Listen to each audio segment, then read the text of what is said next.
Install Android 15 on Xiaomi Mi 11 Lite 4G via PixelOS.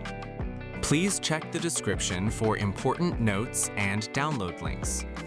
First, download ROM and GApps packages, then transfer the downloaded files to the phone's storage. Step 2.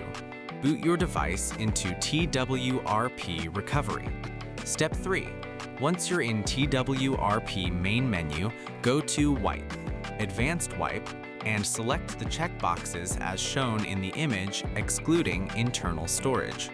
Step 4. Swipe the button to wipe the device. Step 5.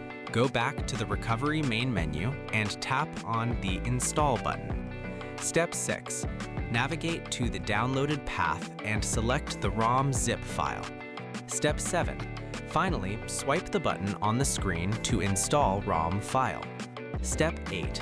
Once the ROM installation finishes, return to the main menu and install the GApps zip package in the same manner. Step 9.